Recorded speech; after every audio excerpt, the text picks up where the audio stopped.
우리가 살고 있는 세상에는 용서할 수 있는 죄가 있고 용서할 수 없는 죄가 있지요. 경한 죄, 우리에게 큰 피해가 되지 않는 죄, 우리가 이해할 수 있는 죄, 우리가 받을 수 있는 죄는 우리가 용서를 합니다. 그러나 우리가 이해할 수 없는 죄, 우리가 받아들일 수 없는 죄, 그 정도가 심한 죄는 우리가 용서할 수 없지요. 그래서 사람들은 말하기를 용서할 수 없습니다. 저는 복수할 겁니다. 이런 단어들을 우리는 많이 쓰죠. 그리고 우리 주변에서도 또 그러한 경우들을 우리는 볼 수 있습니다. 이것이 죄에 대하여 우리가 가지고 있는 세상으로부터 배운 정의지요. 우리가 이해가 되고 우리가 받아들일 수 있으면 용서가 가능합니다. 그러나 우리가 이해할 수 없고 받아들일 수 없으면 우리는 용서할 수 없다라고 표현을 합니다. 두 살인의 경우가 있었습니다. 한 부인이 남편을 죽이는 그러한 경우가 있었습니다. 모든 사람들이 손가락질했습니다. 인륜을 버린 자다. 생명의 존엄성을 알지 못하는 자다. 그런데 그 후에 그 여인의 이야기를 듣게 되었습니다. 오랫동안 남편으로부터 폭력에 시달리고 삶을 거진 자포자기하듯 살았던 한 여인의 이야기입니다. 그러던 와중에 다른 때와 다르지 않게 그날 저녁에도 남편의 부탁 가운데 아내가 살려고 도망가려고 몸부림치다가 남편과 싸움이 벌어지고 그 결과로 남편이 죽게 되었습니다. 그 이야기를 들은 많은 사람들은 말하기를 이해할 수 있다. 그 삶을 우리도 느낄 수 있다. 우리가 용서할 수 있다라고 이야기를 합니다. 또 다른 한 경우는 연쇄살인자가 수많은 사람을 죽였습니다. 한 가정의 아버지를 죽였습니다. 아이들의 어머니를 죽였습니다. 또 부모의 소중한 자녀들을 이유 없이 죽였습니다. 사람들은 이해할 수 없다고, 도저히 용서할 수 없다고, 저는 죽어 마땅하다고, 이 세상에서 격리해야 한다라고 이야기를 합니다. 이것이 우리가 가지고 있는 죄에 대한 정의입니다. 우리가 이해하면 용서하고 우리가 받아들일 수 없으면 우리는 용서할 수 없다라고 하는 그런 상대적인 정의를 가지고 있죠. 오늘 죄에 대한 용서, 이에 대한 정의가 무엇인지 저는 여러분과 하나님 말씀 가운데 은혜를 나누고자 합니다. 오늘 본문의 말씀은 마태복음 12장 31절에서 32절의 말씀입니다.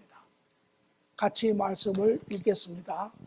그러므로 내가 너에게 이르노니 사람에 대한 모든 죄와 모독은 사하심을 얻되 성령을 모독하는 것은 사하심을 얻지 못하겠고 또 누구든지 말로 인자를 거역하면 사하심을 얻되 누구든지 말로 성령을 거역하면 이 세상과 오는 세상에서도 사하심을 얻지 못하리라. 죄에 대한 또 이스라엘에 대한 또 확장되어서 오늘 여러분과 저에 대한 이야기입니다. 오늘 이 내용은 여러분 가운데 이미 읽어 익숙한 분도 있고 또 읽으시면서 이 말 뜻의 의미가 과연 무엇일까? 그렇게 생각하신 분들도 있으리라 생각을 합니다. 오늘 우리는 배경적인 이야기를 잠시 보도록 하겠습니다. 이 말씀은 예수님께서 이 땅에 공생하시며 그의 사역을 1차 사역을 갈릴리 사역을 마치실 즈음에 이스라엘 백성들에게 한 이야기입니다. 이제 예수님이 이 땅에 오셔서 그의 사역을 시작하시고 하나님의 나라에 대한 모든 진리의 말씀을 선포하시고 인간의 죄된 모습들을 지적하시고 드러내시고 권고하시고 나아가서 그분이 가지고 계시는 모든 초자연적인 능력으로 귀신을 쫓아내시고 죄를 사하시고 병을 고치시고 죽은 자를 살려내심으로 인하여 그분이 바로 하나님 나라의 주인이시고 이 땅에 앞으로 그분으로 인하여 도래될 실제 하나님의 나라의 모습을 보이셨습니다. 그리고 예수님은 유대인들에게 묻습니다. 또한 오늘 유대인들의 믿음의 후손인 여러분과 저에게 묻습니다. 너는 내가 누구라 이야기하느냐? 초이스는 두 가지가 있었죠. 하나는 그가 하나님으로부터 온 하나님의 기름 부음을 받은 하나님의 신실한 종인 예수 그리스도인가? 아니면 하나님과 관계없는 마귀로부터 온 거짓된 그러한 자인가? 두 가지의 선택이 그들에게 있었을 때 이스라엘 백성들은 혼돈스러웠습니다.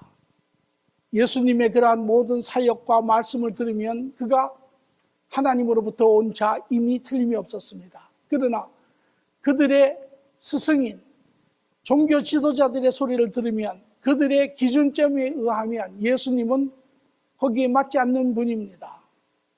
오히려 이 땅에 오셔서 그들의 잘못된 율법을 지적하시며 그들의 의롭다고 하는 삶을 지적하시며 가식적이라고 책망하실 뿐만 아니라 나아가서 그들이 가르치는 메시아의 그림에 전혀 맞지 않았습니다. 그들이 가르치는 기대하던 메시아는 바로 다윗의 영광을 가지고 올 자, 이 땅에 와서 로마 제국을 멸망시키고 다시 하나님의 나라가 영광 가운데 들어서는 그러한 모습. 그러나 예수님은 그 영광과는 전혀 모신 분, 오히려 죄인들과 세리들과 사회로부터 도외시된 자, 문둥병자 이런 자들을 오히려 부르시며 친구하시며 사실은 그의 삶의 모습 그들이 받아들일 수 없었습니다. 그래서 유대 종교 지도자들은 그들의 선택은 당신은 하나님으로부터 온 자가 아니라 바로 사탄으로부터 온 자이다라는 선택이었습니다.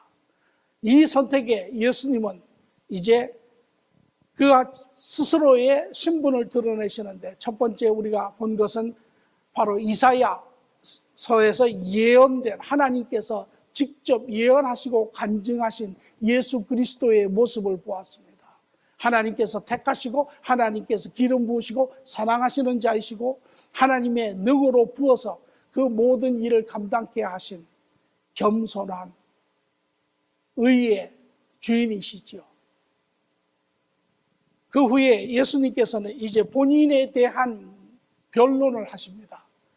그리고 인간적인 어떤 논리를 통하여 내가 사단으로부터 온 자이면 그러면 너희의 자녀들, 너희의 제자들, 너희의 모든 종교 제도 안에서 이러한 귀신을 고쳐내고 병을 고치는 자는 과연 그 능력이 어디에서 왔느냐라고 논리를 하시며 그 논리 가운데 너희가 믿는 내가 사단으로부터 온 자임을 깨트리시죠. 무너뜨리십니다. 그리고 나아가 내가 바로 성령으로 역사하면 이미 하나님 나라가 이 땅에 이루어졌느니라. 하나님의 능으로 이 세상에 사탄의 능력 가운데 갇혀있는 인간들을 구원하기 위하여 오신 하나님이신 것을 증명하십니다.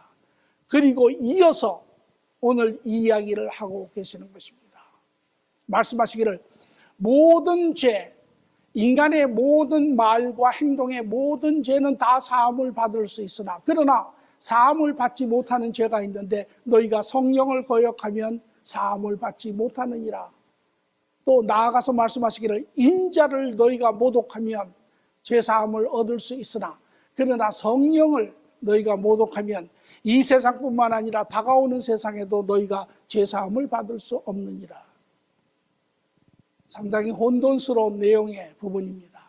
그러나 이것이 주님의 말씀이니 우리가 그 말씀을 그대로 받고 이 뜻을 우리가 바로 이해할 필요가 있지요.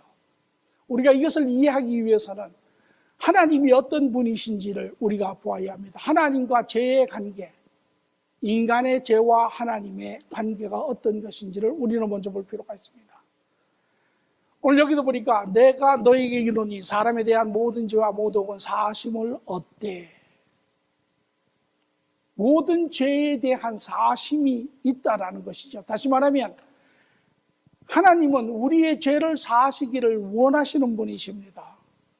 우리가 성경 창세기에서부터 계시록까지 하나님과 인간의 관계의 모든 내용을 보면 그 중심 메시지가 우리는 하나님은 사랑이시라 이야기를 합니다.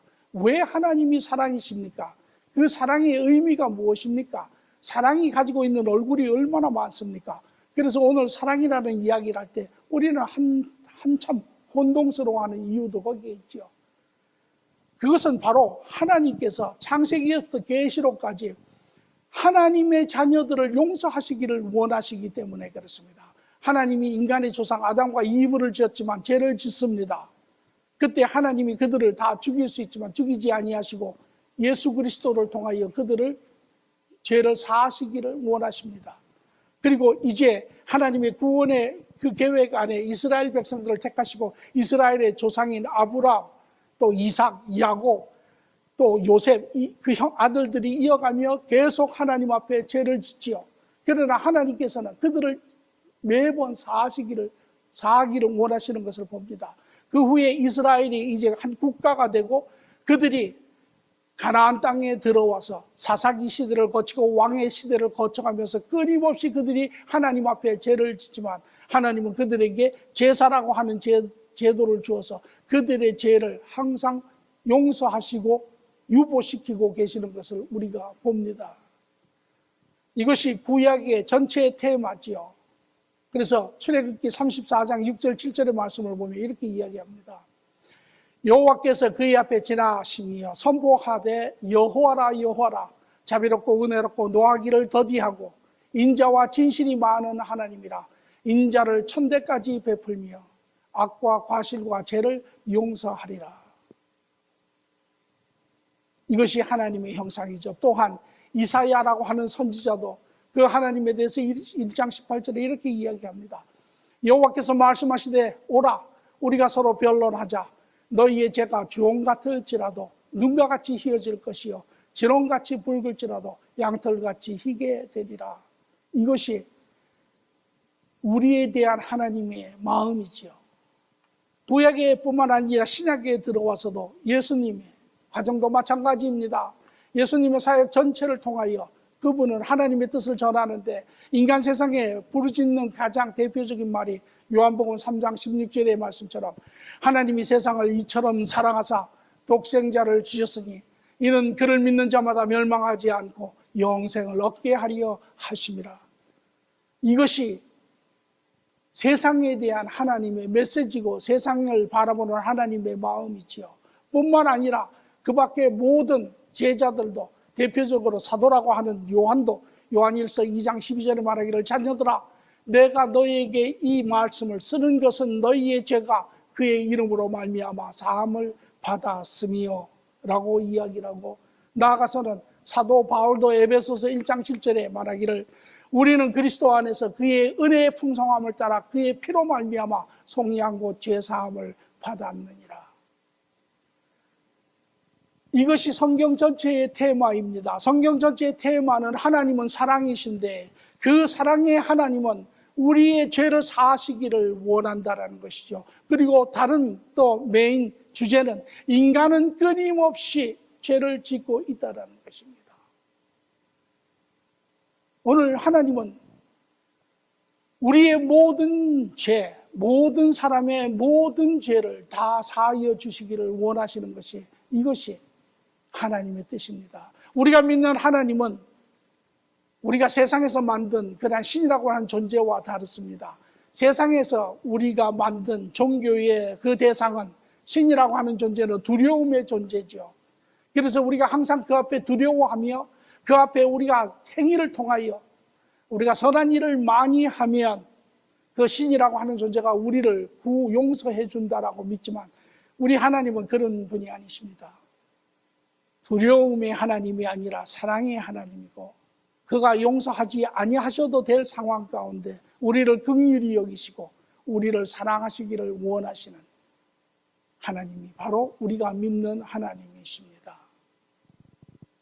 이 하나님은 우리의 모든 죄를 사하시기를 원하실 뿐만 아니라 또 하나님은 이 모든 죄를 사할 수 있는 분이십니다. 하나님께서 용서할 수 없는 죄는 이 세상에 존재하지 않습니다.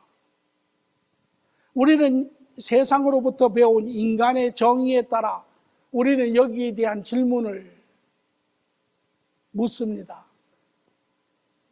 우리 주위에 보면 이런 사람들 있죠. 내가 지은 죄를 만약에 안다면, 그 죄가 얼마나 중한 죄인지 안다면 아마 하나님께서는 내 죄를 사하지 않으실 것입니다. 이것이 또한 세상에서 우리가 배운 그러한 이야기이기도 하지요. 세상의 관점에 의하면 살인이 사람을 미워하는 것보다 더 중요한 죄이죠. 또 사람에게 어떠한 음란한 생각을 품는 것이 어떠한 간음을 하는 것보다, 강간을 하는 것보다 덜 나쁘지요.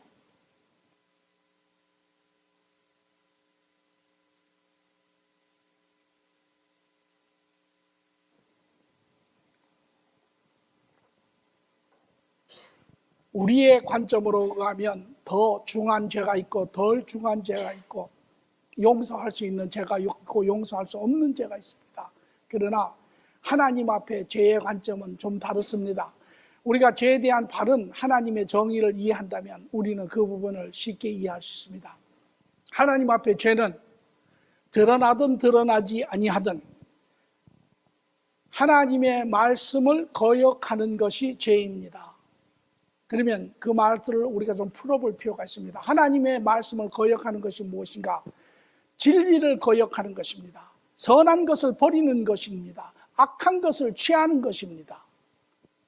이것이 죄입니다.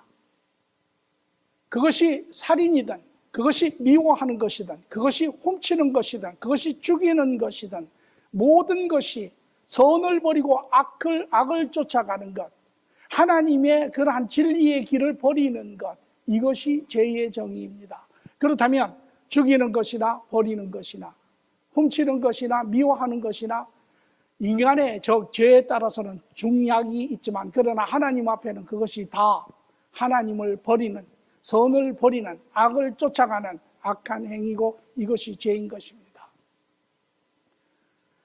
그러므로 하나님 앞에는 동일한 죄이지요. 악의 경중은 있을 수 있지만 그러나 하나님 앞에는 다 동일한 죄입니다. 하나님께서는 예수 그리스도를 말미암아 이 모든 거역함을, 악을 택함을, 선을 버리는 그 악한 것을 사하시기를 원하시는 것이 하나님의 뜻입니다. 또 어떤 사람은 그렇게 이야기할 수 있습니다. 제가 지은 죄가 너무나 많아서 아마 하나님께서도 제 죄는 다 사하여 주시지 않을 것입니다 라고 이야기할 수 있습니다. 그렇죠. 우리는 우리가 스스로의 지은 죄를 잘 압니다. 그리고 얼마나 그 죄로 인하여 많은 사람들을 힘들게 하고 괴롭혔는지도 우리가 압니다. 제가 옛날에 섬기던 교회에 한 부흥사가 오셨어요. 그런데 이분은 불우한 가정에서 태어나서 세상에 불평불만을 하다가 어두운 세계로 빠져서 많은 사람들을 괴롭히고 힘들게 하고 나쁜 짓을 하고 살던 사람입니다. 그래서 감옥을 13번을 갔다 왔어요. 그러다가 예수님을 만났습니다. 그리고 삶이 바뀌고 부흥사가 되었어요. 저희 교회에 왔는데 이분이 이렇게 이야기하시는 것입니다. 맨 앞에 있는 장로님을 가르치며 말하기를, 장로님하고 저하고 차이점이 있다면 단 하나, 그거는 장로님과 저하고 똑같은 죄를 지었지요. 단 장로님은 그것을 표현하지 않았을 뿐이고 나는 그것을 표현했고, 그래서 나는 감옥을 13번 갔다 왔지만 장로님은 감옥을 갔다 오지 않았다라는 것뿐입니다. 제가 그 이야기를 듣고 참 일리가 있다 생각을 했습니다. 우리는 세상에서 잘못 산 사람들을 가르쳐 참 죄를 많이 지은 나쁜 사람이다 하지만 우리 또한 다르지 않지요. 우리도 사람을 미워하고, 우리도 마음속으로 죽이고, 우리도 마음속으로 훔치고, 우리도 마음속으로 간음하고, 이 모든 것을 우리도 한 사람들입니다. 누구 한 사람 가르쳐 다른 나보다 더 많은 죄를 지은 저 사람, 죄를 용서받을 수 없다라고 할 수 있는 사람은 없지요. 이 모든 것도 죄가 많다고 해서 하나님께서 우리의 죄를 사하지 못하시는 그런 분이 아닙니다. 모든 죄를 그의 능력 가운데 사하시는 분이시죠. 또 최종적으로 이런 분도 있을 수 있습니다. 그 중에서도 용서받지 못할 죄가 저는 있다고 생각합니다. 무엇입니까?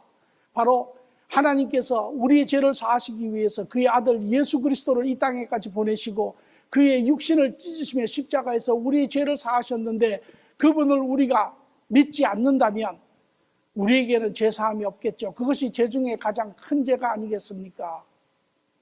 그럴 수 있죠. 오늘 우리는 누구입니까? 우리 모두도 한때 예수님을 부인하고 예수님을 배척하고 예수님을 밀어냈던 자 아닙니까? 그러나 예수 그리스도로 말미암아 오늘 여러분과 제가 죄를 사함을 받고 이곳에 앉아있는 사람들 아닙니까? 누가복음은 이것을 23장 34절에 이렇게 이야기합니다. 이에 예수께서 이르시되 아버지여 저들을 사하여 주옵소서 자기들이 하는 것을 알지 못함이니이다 하시더라. 예수 그리스도를 십자가에 못 박는 저들을 바라보시며 하나님께 하시는 말씀이지요. 다시 말해서 오늘 하나님께서 우리의 죄를 사하시기를 원하시고 그분의 능력으로 여러분과 그 죄가 어떠한 죄이든 그 죄가 얼마나 주홍빛같이 붉든 오늘 하나님께서 우리의 죄를 사하실 수 없는 죄는 없습니다. 오늘 그렇다면 오늘 우리는 하나님 말씀에 아주 혼동스럽습니다. 왜? 오늘 본문의 말씀은 하나님께서 그러나 용서받지 못하는 죄가 반드시 있다라는 것입니다. 그러면 그 말씀을 우리는 어떻게 해석해야 합니까? 성령을 모독하는 것은 사함을 얻지 못하겠고 이 세대뿐만 아니라 앞으로 오는 세대에도 사함이 없다라고 이야기를 하고 계십니다.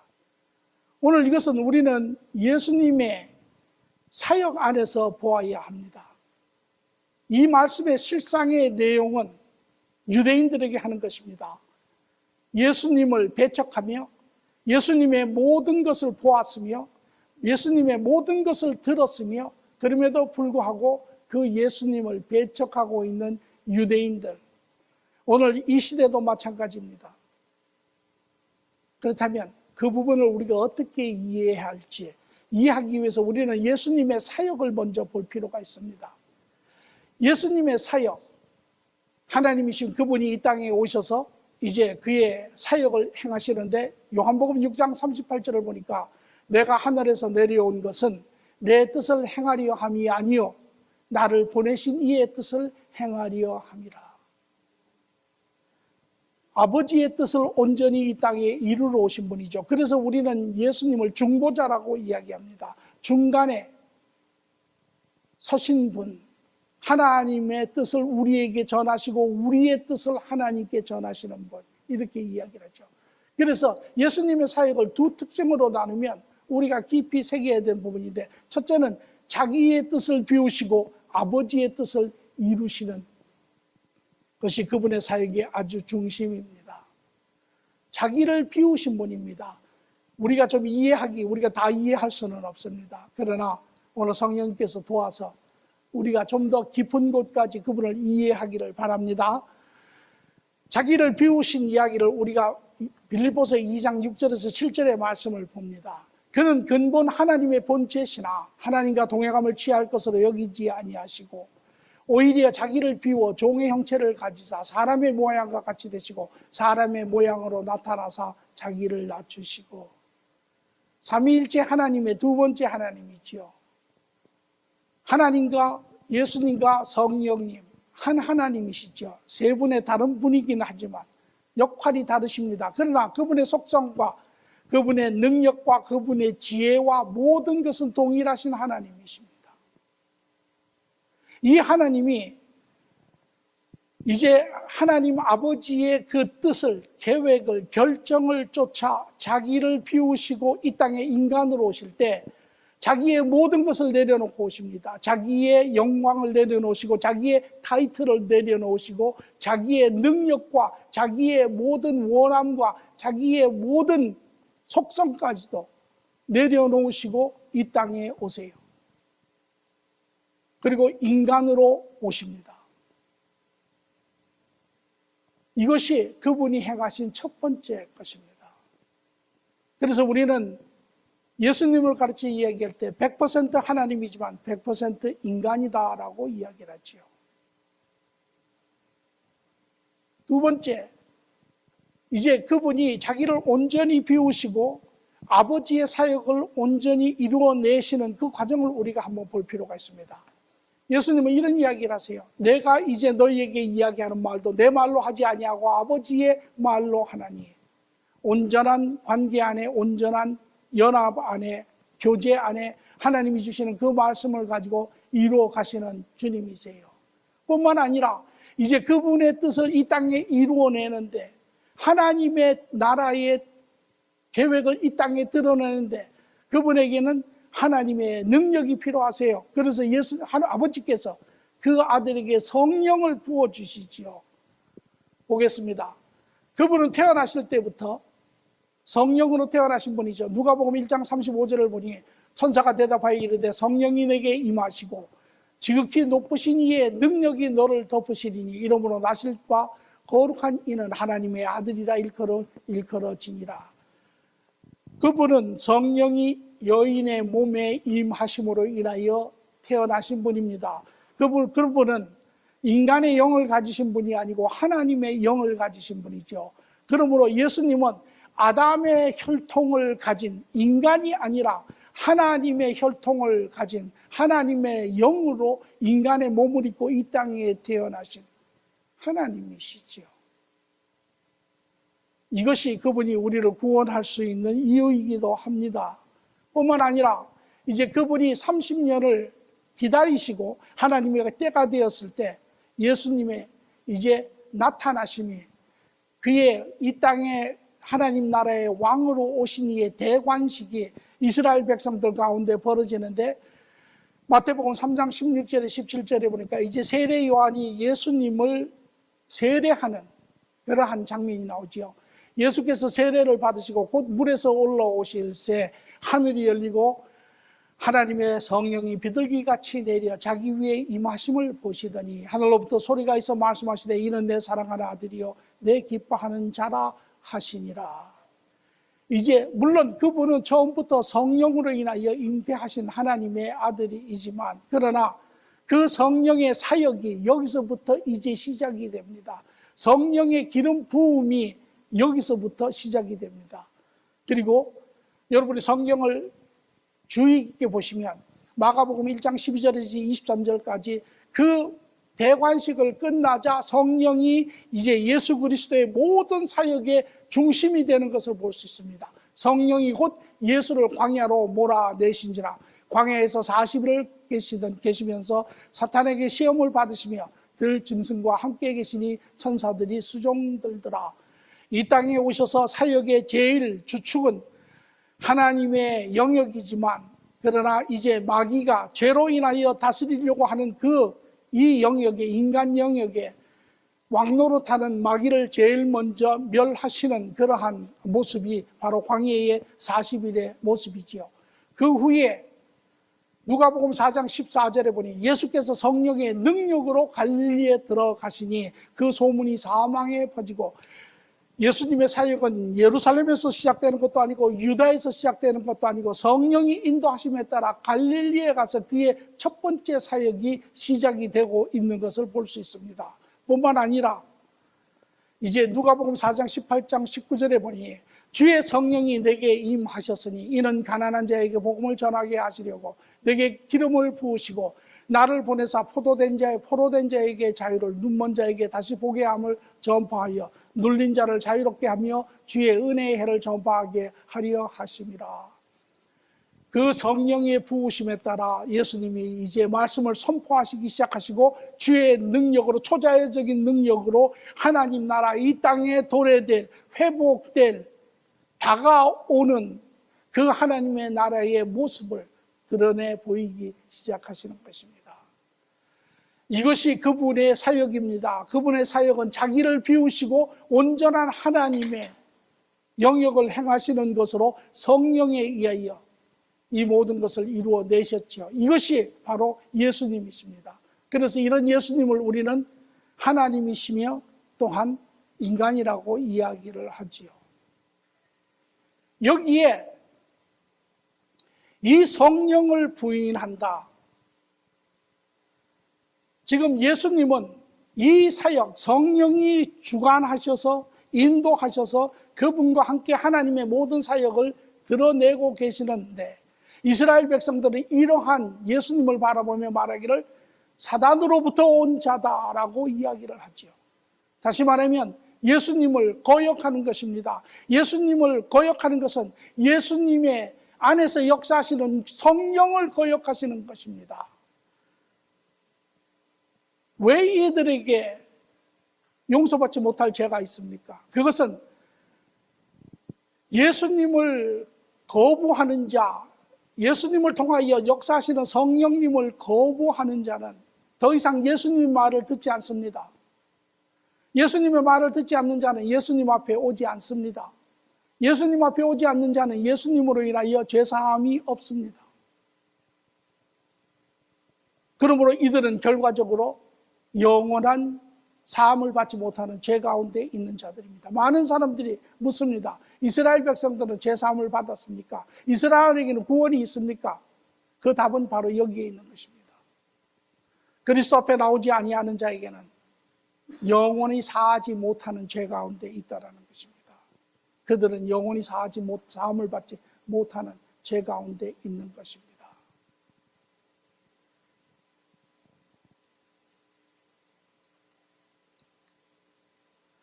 인자를 모독하는 것이 아니다라고 이야기를 해요. 인자를 모독하는 것은 사함이 있으나 성령을 거역하는 모독하는 것은 사함이 없다. 이렇게 이야기를 하죠. 우리가 이 말이 굉장히 혼동스럽습니다. 왜 그렇습니까? 인자, 예수님에 대한 이름이 여러 가지가 있습니다. 호칭이 인자, 다윗의 자손, 기름 부은 자, 선지자, 여러 가지, 구세주 이런 이름이 있죠. 인자라고 하는 것은 예수님이 가지고 있는 여러 이름 중에 한 이름인데, 그것은 예수님의 인간적인 측면을 나타낼 때 인자라는 말을 씁니다.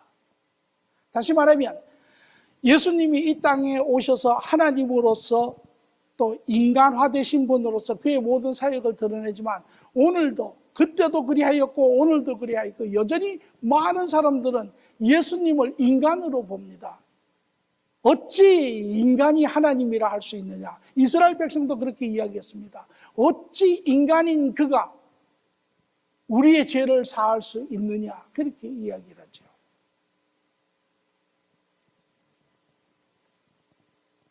마태복음 27장에 보면 예수님이 돌아가실 때 이런 이야기를 합니다.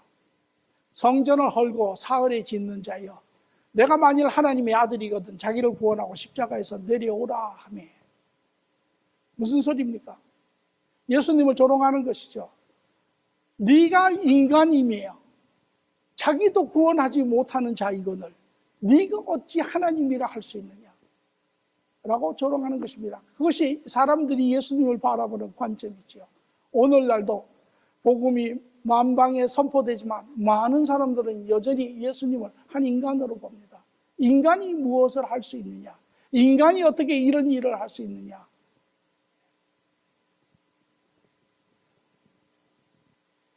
이런 이야기를 하지만, 다시 말하면 인간의 관점으로 인간의 제한된 지식과 인간의 제한된 그러한 이 사고를 통하여 예수님을 바라보며 예수님을 멸시하여 하는 죄, 인간적인 측면에서 하는 죄는 사함이 있다라는 것입니다. 그러나 인간적인 예수가 아니라 하나님적인 예수, 그 안에 성령님이 모든 것을 역사하시는 그분을 본 자, 다시 말하면 하나님의 모든 진리를 듣고 그분의 모든 것을 확인하고 하나님의 모든 초자연적인 능력과 모든 것을 경험하고도 불구하며, 그리고도 예수 그리스도를 거부하는 자, 그것은 성령을 거부하는 자이며, 성령을 거부하는 자는 하나님을 거부하는 자인 그 자는 이 세상뿐만 아니라 영원한 세상에서도 구원이 없다라는 것입니다. 오늘 이것이 하나님께서 우리에게 이야기하시는 용서받지 못하는 죄의 내용입니다. 다시 말하면 하나님은 모든 죄를 사하실 수 있고 사하시기를 원하지만 인간이 그 모든 것을 보고도 원치 아니하여 하나님 앞에 오지 아니하는 자, 예수 그리스도를 대적하는 자, 거부하는 자, 이 자는 결과적으로 영원히 용서받지 못한 죄 가운데 있는 자라는 것입니다.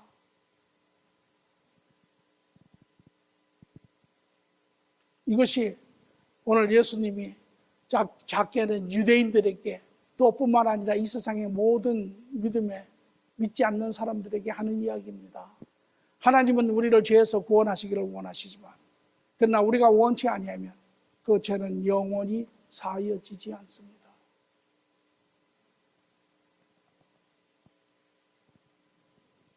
예수님께서는 이것을 다르게 이런 말로도 표현하시죠. 요한복음 6장 37절에 보니 아버지께서 내게 주시는 자는 다 내게로 올 것이요 모든 자를 향한 것이며 모든 자가 들으면 다 내게 올 수만 있다면 그들이 다 구원을 받지만 그러나 다 불행스럽게도 다 오지는 않는다라는 거죠. 내게 오는 자는 내가 결코 내쫓지 아니하리라. 좋지 않지만 오기를 거부하는 자는 오지 못하는 것이죠. 오늘 여러분과 저 예수님과 어떤 관계를 가지고 있습니까?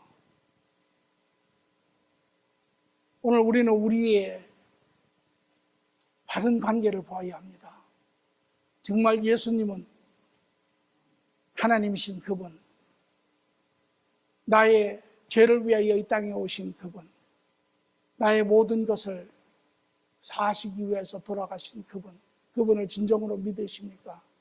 우리 모두도 2000년 전에 예수님을 본 적은 없지만 그러나 그분의 삶을 통하여 그분이 누구이시며 그분이 무엇을 하셨으며 그분이 행한 모든 것을 우리도 듣고 아는 자들입니다. 그러나 이스라엘 백성들은 그들의 결론은 마태복음 12장 24절 25절의 말씀처럼 바리새인들은 듣고 이르되 귀신의 왕 바알세불에 힘입지 않고는 귀신을 쫓아내지 못하느니라. 이것이 그들의 결론입니다. 오늘 이것이 우리의 결론이기도 합니까? 아니면 오늘 그분이 바로 하나님의 아들이시고 이 땅에 오신 하나님의 모든 뜻을 이루어내신 하나님의 아들이십니까? 오늘 요한일서 1장 9절은 말하기를 우리가 우리의 죄를 고백하면 그리고 그분 앞에 나오면 그분은 미쁘시고 의로사 그분은 신실하시고 진실하신 분이라 우리의 죄를 사하시며 우리를 모든 불의에서 깨끗하게 하실 것이요. 오늘 우리 가운데는 이미 그 하나님의 신실한 가운데 죄 사함을 얻고 하나님과 참으로 생명 가운데 죄에서 사망에서 건져져서 하나님의 아들의 나라로 생명의 나라로 이미 영원히 거하며 그분과 사는 자들이 있는가 하면 오늘 혹 여러분 가운데 여전히 그분이 누구인지 알지 못해서 여전히 결정하지 못한 분들 또 혹시 여러분의 사고와 경험을 통하여 여전히 그가 인간 예수로 보는 분들 오늘 우리는 깊게 우리의 심령을 다시 한번 점검하며 결정하는 시간이 되기를 바랍니다. 사도 바울은 디모데 1서 13장 14절에 그는 이렇게 이야기합니다. 나도 전에는 비방자요 박해자요 폭력자였다. 그러나 도리어 긍휼을 입은 것은 내가 믿지 아니할 때에 알지 못하고 행하였습니다. 우리 주의 은혜가 그리스도 예수 안에 있는 믿음과 사랑과 함께 넘치도록 풍성하였도다. 예수님을 비방하고 그리스도인들을 박해하고 교회를 핍박한 그런 자였지만 그러나 그가 깨달아 그리스도 앞에 다가왔을 때 그리스도는 그의 믿음을 긍휼히 여기시고 사랑 가운데 그를 품으셨다라고 고백을 하고 있지요. 우리 모두의 삶도 그러합니다. 오늘 바라기는 우리 모두의 삶이 이러하기를 바랍니다.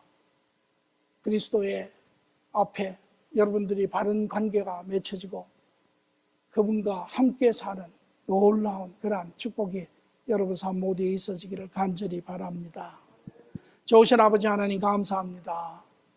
오늘도 살아계신 주님과 교제하며 주님 안에 안식을 누리며 오늘도 주의 진리의 말씀 통하여 하나님 이 어두운 세상, 내 어두운 마음을 하나님 비춰주시고 내가 들어야 할 것을 듣게 하시고 볼 것을 보게 하시고 그로 말미암아 하나님 가야 할 삶의 바른 길을 하나님 또한 보게 하시니 감사합니다.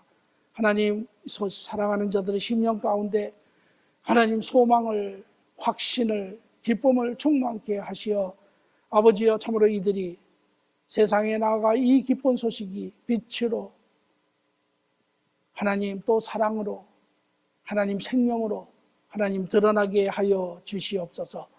감사하며 예수님의 이름으로 기도하옵나이다. 아멘.